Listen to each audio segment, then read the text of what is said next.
నమస్కారం ఘంటారావానికి స్వాగతం. ముందుగా ప్రధాన అంశాలు.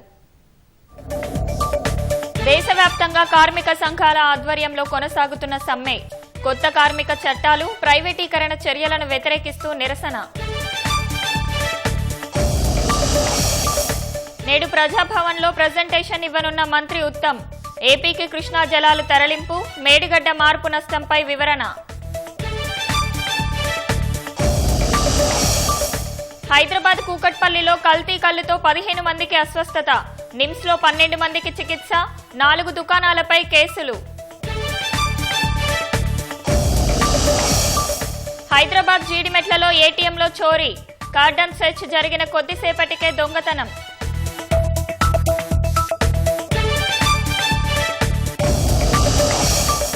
గుజరాత్లో కూలిన వంతెన. మహీసాగర్ నదిలో పడిన 4 వాహనాలు. కొనసాగుతున్న సహాయక చర్యలు.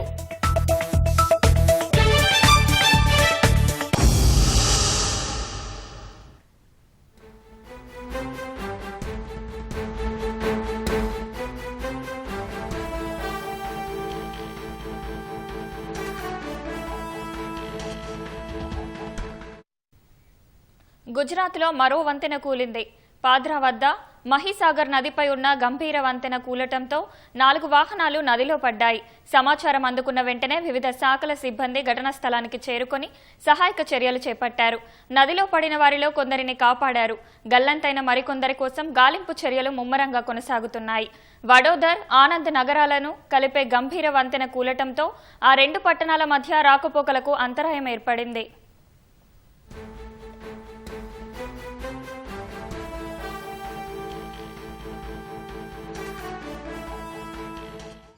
જે દ્રશ્યો આપ જોઈ રહ્યા છો, આખરે પાદરા આ દિવસ જોવાનો વારો. గుజరాత్లో మరో వంతెన కూలింది. పాద్రా వద్ద మహీసాగర్ నదిపై ఉన్న గంభీర వంతెన కూలటంతో 4 వాహనాలు నదిలో పడ్డాయి. సమాచారం అందుకున్న వెంటనే వివిధ శాఖల సిబ్బంది ఘటనా స్థలానికి చేరుకుని సహాయక చర్యలు చేపట్టారు. నదిలో పడిన వారిలో కొందరిని కాపాడారు. గల్లంతైన మరికొందరి కోసం గాలింపు చర్యలు ముమ్మరంగా కొనసాగుతున్నాయి. వడోదర్, ఆనంద్ నగరాలను కలిపే గంభీర వంతెన కూలటంతో ఆ 2 పట్టణాల మధ్య రాకపోకలకు అంతరాయం ఏర్పడింది. વારો આવે છે. અહીંયા એમ્બ્યુલન્સના હોર્ન આપ સાંભળી શકો છો. વારંવાર એમ્બ્યુલન્સ અહીંયા આગળ આવી રહી છે. રેસ્ક્યુ કામગીરી ચાલી. સામેની તરફ જે દ્રશ્યો આપ જોઈ રહ્યા છો, આખરે પાદરા. రుతుపవనాల ఆగమనంతో ఉత్తరాది రాష్ట్రాల్లో భారీ వర్షాలు కురుస్తున్నాయి. ప్రధానంగా ఉత్తరప్రదేశ్, పశ్చిమ బెంగాల్, గుజరాత్, ఉత్తరాఖండ్, రాజస్థాన్, మహారాష్ట్రాల్లో ఎడతెరిపి లేకుండా కురుస్తున్న వానల కారణంగా జనజీవనం అస్తవ్యస్తమైంది. రోడ్లన్నీ నదులు తలపిస్తున్నాయి. ఉత్తరప్రదేశ్ ప్రయాగ్రాజ్, వారణాసిలోని ఘాట్లు నీటా మునిగిపోయాయి. అయోధ్యలో సరయూ నది నీటి మట్టం ప్రమాదకర స్థాయిని మించి ప్రవహిస్తోంది. ఉత్తరాఖండ్లోని పలు జిల్లాల్లో భారీ వర్షాలు కురుస్తున్నాయి. గుజరాత్లో మంగళవారం సాయంత్రం వరకు 413.52 మిల్లీమీటర్ల వర్షపాతం నమోదైంది. జూలై 11వ తేదీ వరకు మత్స్యకారులు సముద్రంలోకి వెళ్లొద్దని వాతావరణ కేంద్రం హెచ్చరికలు జారీ చేసింది. అటు కోల్కతా సహా పశ్చిమ బెంగాల్లోని పలు జిల్లాల్లో జోరు వానలు కురుస్తున్నాయి. దక్షిణ బెంగాల్లోని 5 జిల్లాలకు ఐఎండీ ఆరెంజ్ అలర్ట్ జారీ చేసింది. అసోం, మధ్యప్రదేశ్, జమ్మూ కాశ్మీర్లో కూడా భారీగా వానలు పడుతున్నాయి. మరో 4 రోజుల పాటు విస్తారంగా వానలు కురిసే అవకాశం ఉందని ఐఎండీ హెచ్చరించింది.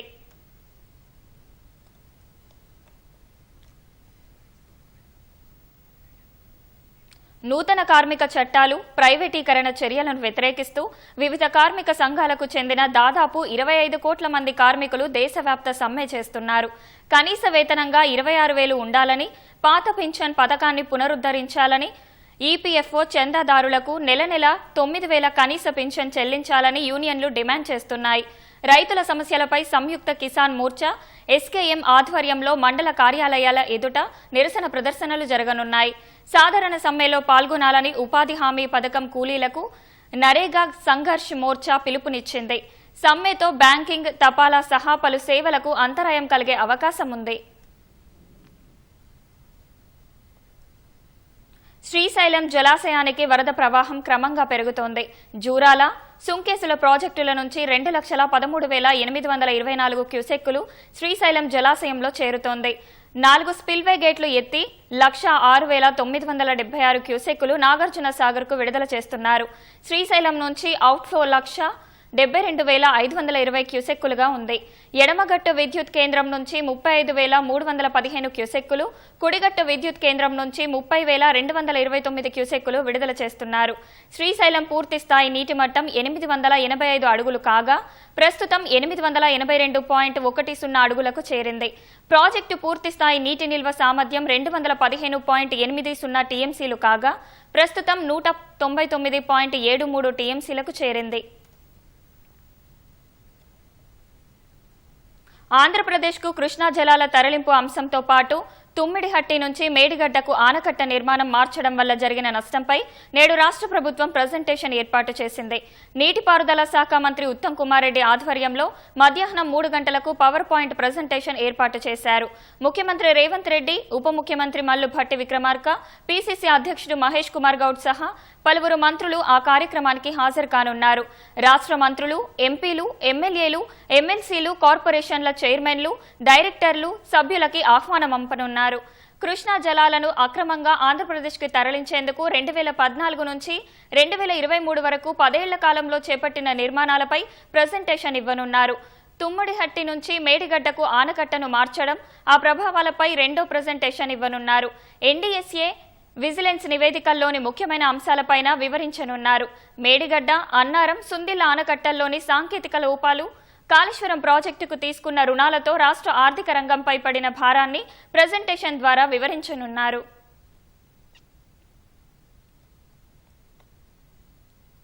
హైదరాబాద్లో కల్తీ కల్లు మరోసారి పంజా విసిరింది. కేపీహెచ్పీ, శాతవాహన నగర్, ఎల్లమ్మ బండతో పాటు పలు ప్రాంతాల్లో కల్లు తాగిన 15 మంది తీవ్ర అస్వస్థకు గురయ్యారు.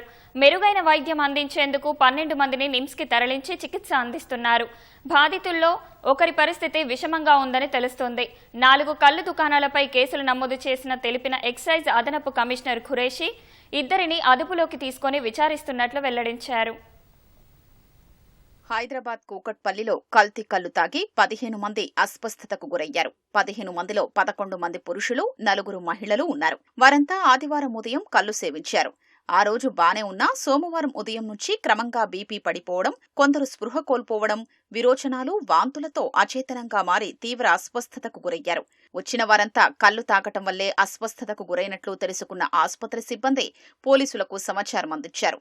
పోలీసులు, వైద్యారోగ్య సిబ్బంది ఆసుపత్రికి చేరుకుని విచారణ చేపట్టారు. బాధితులంతా హైదర్నగర్, ఎల్లమ్మ బండ తదితర ప్రాంతాల్లో కల్తీ కల్లు సేవించడం వల్ల అనారోగ్యానికి గురైనట్లు గుర్తించారు. వారిలో పరిస్థితి విషమంగా ఉన్న ఓ బాధితుడికి వెంటిలేటర్ మీద చికిత్స అందిస్తున్నారు. మొదటగా 12 మందిని ఐసీయూలో, 3 సాధారణ వార్డులో చికిత్స అందజేశారు. అనంతరం వారిలో 12 మంది బాధితుల్ని మెరుగైన వైద్యం కోసం నిమ్స్కు తరలించారు. ఆ తర్వాత వచ్చేసి బీపీ డౌన్, లో బీపీ ఏం జరిగింది అనుకున్నాం. ఇప్పుడు వచ్చిన తర్వాత ఇక్కడ పోలీసు వాళ్ళు ఉన్నారు, దానివల్ల ఎంక్వైరీ జరుగుతుందంటే దేనివల్ల అనుకుంటే కలుదైందని చెప్పేసి చెప్పారు. మా అమ్మను కూడా ఎంక్వైరీ చేశారు. మా అమ్మ కూడా కళ్ళు తాగుతుంది. హెచ్ఎండిఎస్ లో కళ్ళు అయిందని చెప్పి చెప్పింది. ఏ కళ్ళు అయిందో తెలియదు. కళ్ళు తాగడం వల్ల అట్లా జరిగిందని చెప్పేసి మాకు ఇప్పుడు అర్థమైంది. ఫస్ట్ మోషన్స్, వామిటింగ్స్, ఆ తర్వాత లో బీపీ. ప్రతి ఒక్కరికి అదే సమస్య ఉంది. ఇక్కడ కనీసం 10 మంది జాయిన్ అయ్యారు. అందరికి అదే సమస్య ఉందని చెప్పి కూడా చెప్తున్నారు డాక్టర్లు. ఒకేసారి 15 మంది కల్తీ కల్లుతో అస్వస్థతకు గురవడంతో కూకట్పల్లి, శేరిలింగంపల్లి ఎమ్మెల్యేలు అధికారులతో కలిసి ఆసుపత్రికెళ్లి బాధితులతో మాట్లాడారు. కల్తీ కల్లు తాగడం వల్లే అస్వస్థతకు గురైనట్లు గుర్తించారు. బాధితులకు ఆదివారం నుంచి మూత్రం రాకపోవడం వల్ల ఆ ప్రభావం కిడ్నీలపై పడి శరీరాల్లో క్రియోటిన్ స్థాయిలు పెరుగుతున్నట్లు తెలిపారు. అబ్కారీ శాఖ నిర్లక్ష్యం మూలంగానే 15 మంది ఆసుపత్రుల పాలయ్యారని, వారిపై చర్యలు తీసుకోవాలని ఎమ్మెల్యేలు డిమాండ్ చేశారు. కళ్ళు అనేటటువంటిది ఎవరో ఒకరు చేసిన తప్పు వలన ఇలా గౌన్ల కులస్తులందరూ కూడా ఇది ఒక మచ్చలాగా జరుగుతా ఉంది. ఇవాళ ఉన్నటువంటి 12 మందిని ప్రభుత్వం ఆదుకోవాలి. ఒక అతనైతే డేంజర్ పొజిషన్ లోకి వెళ్ళిపోయాడు. ఎవరైతే ఇలా ఎక్సైజ్ ఆఫీసర్స్ ఉన్నారో వాళ్ళకి ఎన్ని కంప్లైంట్ ఇచ్చినా వాళ్ళు మేము చెప్తే వాళ్ళ దగ్గర పోయి డబ్బులు తెచ్చుకోవడం తప్ప ఇక్కడ ఉన్న ప్రజలను కాపాడుకునే ప్రయత్నం చేయరు. కాబట్టి దీని మీద సీరియస్ తీసుకొని ఈ 12 మందిని కాపాడవలసినటువంటి బాధ్యత తీసుకోమని చెప్పి నేను ప్రభుత్వానికి విజ్ఞప్తి చేస్తా ఉన్నాను. తప్పు జరిగింది. పొల్యూషన్ ఫుడ్లో జరిగిందా, కళ్ళులో జరిగిందా అనేది కూడా ఆల్రెడీ 3 కళ్ళు కాంపౌండ్లోనే కూడా సీల్ చేసి ల్యాబ్కు పంపించామని చెప్పి ఇప్పుడే ఎక్సైజ్ సిఐ గారు చెప్పారు. పోలీస్ డిపార్ట్మెంట్, ఎక్సైజ్ డిపార్ట్మెంట్ రెండు కలిపి కోఆర్డినేషన్ చేస్తూ ఉన్నారు. కల్తీ కల్లు వ్యవహారం అవడంతో ప్రొహిబిషన్ అండ్ ఎక్సైజ్ శాఖ అధికారులు దర్యాప్తు చేపట్టారు. 4 కల్లు దుకాణాలపై కేసులు నమోదు చేసినట్లు ఎక్సైజ్ అదనపు కమిషనర్ ఖురేషీ తెలిపారు. 3 రోజుల నుంచి కల్లు తాగిన వారు అస్వస్థతకు గురైనట్లు వెల్లడించారు. 2 అదుపులోకి తీసుకుని విచారిస్తున్నట్లు చెప్పారు. బాధితుల్లో ఒకరి పరిస్థితి మినహా అందరి ఆరోగ్యం నిలకడగానే ఉన్నట్లు మేడ్చల్ జిల్లా DMHO తెలిపారు. వాంతులు విరోచనాలతో రామ్దేవ్ రావు హాస్పిటల్లో 13 మంది అడ్మిట్ అయ్యారని ఇన్ఫర్మేషన్ మాకు వచ్చింది. సో 13 మెంబర్స్ కండిషన్ కూడా కొద్దిగా ఇబ్బందికరంగానే ఉంది. వాళ్ళు హైపోవోలిమిక్ షాక్ అంటాము. వీళ్ళకేమో ఏ హిస్టరీ ఆఫ్ ఆల్కహాల్ ఇంటేక్ లేదు, ఒకళ్ళకేమో నార్మల్ ఆల్కహాల్ ఇంటేక్ ఉంది. మిగతా 9 మందికి ఎవరైతే ఉన్నారో వాళ్ళకి కళ్ళు తాగారని ఉంది information. And in and around Kukatpally ఏరియాలోనే 6 నుంచి 7 టాడీ షాప్స్లో వాళ్ళ ఇంటేక్ ఉందని తెలిసింది. నిత్యం కల్తీ కల్లు తాగి ఎవరో ఒకరు అనారోగ్యాల బారిన పడుతున్నారు. కల్లు కాంపౌండ్లు తీసేయాలని ధర్నాలు చేస్తున్నారు. ఆబ్కారీ అధికారులు చూసి చూడనట్లు వదిలేస్తున్నట్లు ప్రజల నుంచి ఆరోపణలు వినిపిస్తున్నాయి. ఇప్పటికైనా కల్లు కాంపౌండ్లపై కఠిన చర్యలు తీసుకోవాలని కోరుతున్నారు. అమెరికా టెక్సాస్లో వరద బీభత్సానికి ప్రాణాలు కోల్పోయిన వారి సంఖ్య 100 దాటింది. కింగ్స్లాండ్లోని లానో నది మెరుపు వరదకు సంబంధించిన ఓ వీడియో వెలుగులోకి వచ్చింది. శుక్రవారం కేవలం నిమిషాల వ్యవధిలోనే నీటి ప్రవాహం ఉగ్రరూపం దాల్చింది. వంతెన సహా అడ్డు వచ్చిన అన్నింటినీ ఈడ్చుకుపోయింది. పాదచారులు, వాహనాలు అటు నుంచి ఇటు రాకుండా వరద ప్రవాహం ఉప్పొంగింది. వరదల్లో గల్లంతైన వారి కోసం ఇంకా గాలింపు చర్యలు కొనసాగుతున్నాయి.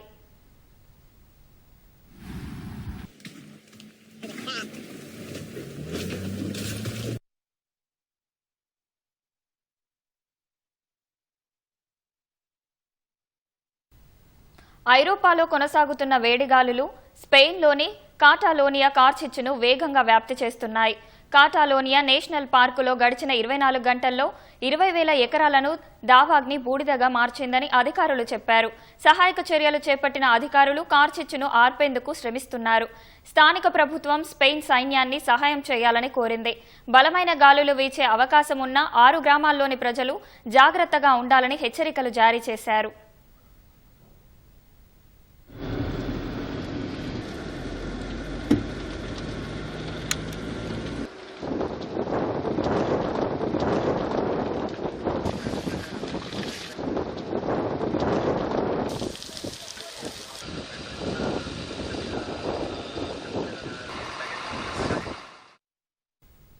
యెమెన్లో కేరళకు చెందిన నర్సు నిమిషా ప్రియకు పడిన ఉరిశిక్షను ఆపేందుకు భారత ప్రభుత్వం ప్రయత్నిస్తోంది. ఈ నెల 16న ఆమెకు శిక్ష అమలు చేయనున్నట్లు సమాచారం ఉన్న నేపథ్యంలో ఆమెను కాపాడేందుకు భారత్ ప్రయత్నాలు చేస్తోంది. స్థానిక అధికారులు ప్రియ కుటుంబ సభ్యులతో సంప్రదింపులు జరుపుతున్నట్లు ఢిల్లీ వర్గాలు చెప్పాయి. సాధ్యమైనంత వరకు ఆమె శిక్షను ఆపేందుకు కావలసిన అన్ని మార్గాల్లో ప్రయత్నాలు చేస్తున్నట్లు వెల్లడించాయి.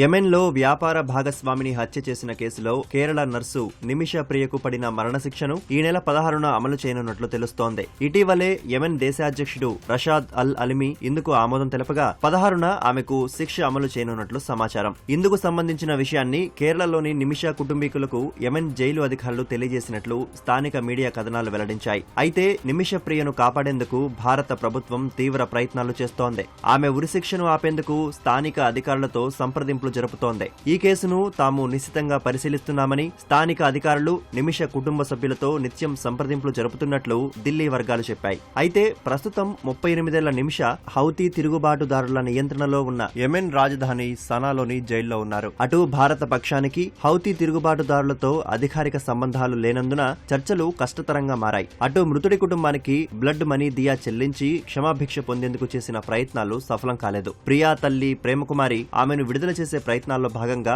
గతేడాది యెమెన్కు వెళ్లారు.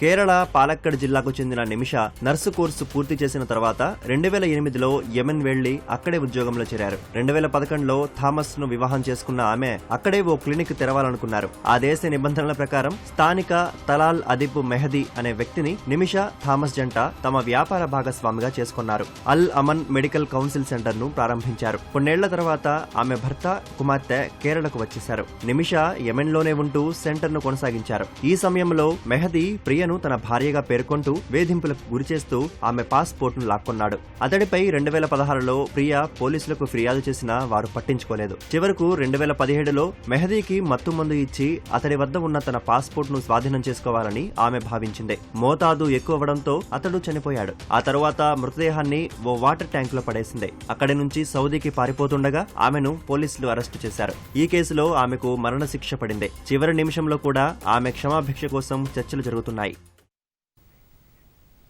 ఈ కామర్స్ ప్లాట్ఫామ్లు, ఆన్లైన్ పేమెంట్ సర్వీసులు దుర్వినియోగం అవ్వడం వల్ల ఉగ్రవాదులకు నిధులు అందుతున్నాయని financial action task force FATF ఆందోళన వ్యక్తం చేసింది. చాలా వరకు ఉగ్రవాద సంస్థలకు కొన్ని దేశాలు నేరుగా నిధులు సమకూర్చడమో లేక పరోక్షంగా సాయం చేయడమో చేస్తున్నాయని తెలిపింది.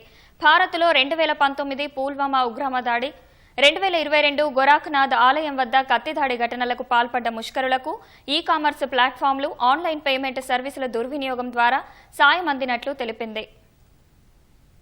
ప్రపంచవ్యాప్తంగా ఉగ్రవాదులకు అందుతున్న నిధులపై ఓ కన్నేసి ఉంచే financial action task force FATF కీలక విషయాలు తెలిపింది.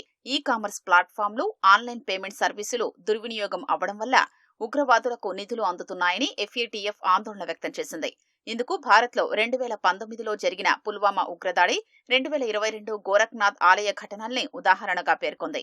చాలా ఉగ్రవాద సంస్థలకు కొన్ని దేశాలు ప్రత్యక్ష ఆర్థిక సహాయం చేయడమో లేక లాజిస్టిక్, మెటీరియల్ మద్దతు ఇవ్వడం, శిక్షణ అందించడం వంటివి చేస్తున్నాయని పేర్కొంది. ఉగ్రవాదులకు నిధులు అందకుంటే ఈ ఏడాది ఏప్రిల్లో పహల్గాం ఉగ్రదాడి జరిగేది కాదని తెలిపింది.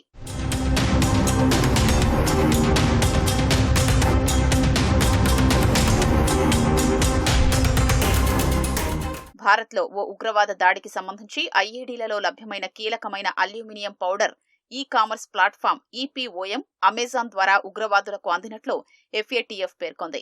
అల్యూమినియం పదార్థం పేలుడు ప్రభావాన్ని పెంచడానికి ఉపయోగపడిందని తెలిపింది. ఉగ్రవాదులు ఈ కామర్స్ ప్లాట్ఫామ్లు, ఆన్లైన్ మార్కెట్లను దుర్వినియోగం చేస్తున్నారని పేర్కొంది.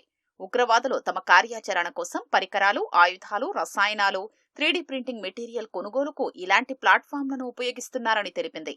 ఉగ్రవాదులు తమ కార్యకలాపాలకు ఆర్థిక సహాయం కోసం వస్తువుల్ని విక్రయించడానికి, నిధుల తరలింపునకు కూడా EPOMలను ఉపయోగించుకునే అవకాశం ఉందని పేర్కొంది.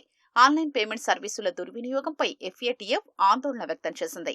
2022లో గోరఖ్నాథ్ ఆలయంలోకి పదునైన ఆయుధంతో వెళ్లేందుకు యత్నించి భద్రతా సిబ్బందికి చిక్కిన వ్యక్తి ఉదంతాన్ని ఉదాహరణగా పేర్కొంది. Islamic State in Iraq and the Levant ISIL భావజాలానికి ఆకర్షితుడైన ఆ వ్యక్తి ISIL కు మద్దతుగా పేపాల్ ద్వారా 6,69,841 రూపాయల్ని విదేశాలకు బదిలీ చేశాడని తెలిపింది. IP అడ్రస్ ను గుర్తించకుండా ఇంటర్నేషనల్ థర్డ్ పార్టీ లావాదేవీల్ని, VPN సేవల్ని ఉపయోగించాడని పేర్కొంది. ఎర్ర సముద్రంలోని మరో అంతర్జాతీయ నౌకపై యెమెన్లోని హుతీ రెబల్స్ మరోసారి దాడులు చేశారు. ఈ దాడిలో 3 నౌక సిబ్బంది మరణించారు. లైబీరియాకు చెందిన కార్గో షిప్పై డ్రోన్లు, క్షిపణులు, రాకెట్ ఆధారిత గ్రెనేడ్లతో హుతీ రెబల్స్ దాడులు జరిపారు. ఈ మేరకు అందుకు సంబంధించిన వీడియోను హుతీలు విడుదల చేశారు. భారీ ఆయుధాలతో హుతీ రెబల్స్ నౌకలోకి వెళ్తున్నట్లు ఆ వీడియోలో కనిపిస్తోంది. వారంతా అమెరికా, ఇజ్రాయెల్కు వ్యతిరేకంగా నినాదాలు చేశారు. తర్వాత నౌకపై దాడి చేశారు. ఈ ఘటనలో నౌకలో భారీగా మంటలు చెలరేగాయి. హుతీలు జరిపిన దాడుల్లో 3 నౌకా సిబ్బంది మరణించగా మరో 2 గాయపడ్డారు. దేశవ్యాప్త సమ్మెలో భాగంగా రాష్ట్రంలోనూ కార్మిక సంఘాలు ఆందోళన బాటపట్టాయి. సింగరేణి ఏరియాల్లో కార్మికులు విధులు బహిష్కరించారు. భద్రాద్రి కొత్తగూడెం జిల్లా ఇల్లందులో ఆర్టీసీ, సింగరేణి కార్మికులు కేంద్రానికి వ్యతిరేకంగా నినాదాలు చేస్తూ నిరసనలు చేపట్టారు. మనుగురులో సింగరేణి, పురపాలక, ఆర్టీసీ కార్మికులు విధులను బహిష్కరించారు. భద్రాచలంలో వామపక్ష నాయకులు, కార్యకర్తలు ఆర్టీసీ బస్సుల రాకపోకలను అడ్డుకున్నారు.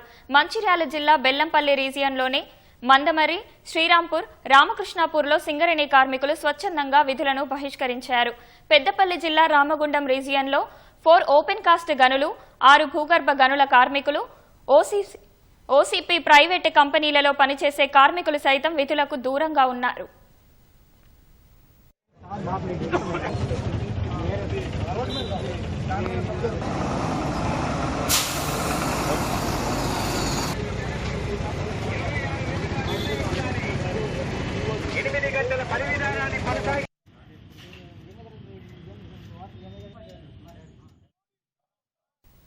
హైదరాబాద్ జీడిమెట్లలోని ఓ ఏటీఎంలో దొంగలు చోరీకి పాల్పడ్డారు.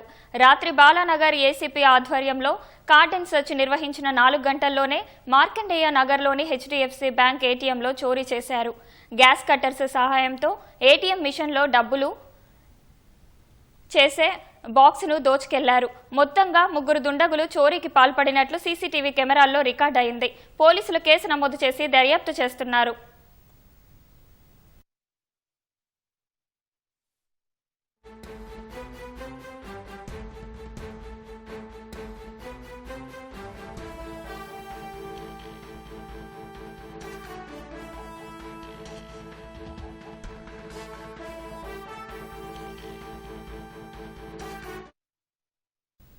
అమెరికా అధ్యక్షుడు డొనాల్డ్ ట్రంప్ ప్రతీకార సుంకాల కొరడా జలిపిస్తూనే ఉన్నారు.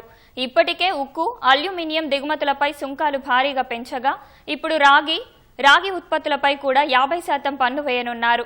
ఏడాది తర్వాత అమెరికాకు దిగుమతి అయ్యే ఫార్మాపై 200% పన్ను విధించనున్నట్లు ట్రంప్ ప్రకటించారు. ప్రతీకార సుంకాల అమలును ఆగస్టు 1 వరకు వాయిదా వేస్తున్నట్లు ప్రకటించిన ఆయన ఆ తర్వాత గడువు పొడిగించే ప్రసక్తే లేదని స్పష్టం చేశారు.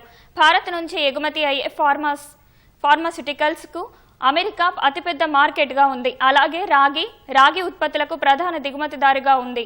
ట్రంప్ ప్రకటన నేపథ్యంలో భారత్ నుంచి ఎగుమతి అయ్యే ఫార్మా, రాగి ఉత్పత్తులపై తీవ్ర ప్రభావం చూపే అవకాశం ఉంది. 2024-25 ఆర్థిక సంవత్సరంలో రాగి ఉత్పత్తుల ఎగుమతులు $2 బిలియన్ కాగా అందులో అమెరికా వాటా 17% ఉంటే $360 మిలియన్ ఉంది. వాణిజ్య లెక్కల ప్రకారం సౌదీ అరేబియా నుంచి 26%, చైనా నుంచి 18% రాగి ఉత్పత్తులు అమెరికాకు ఎగుమతి అవుతున్నాయి.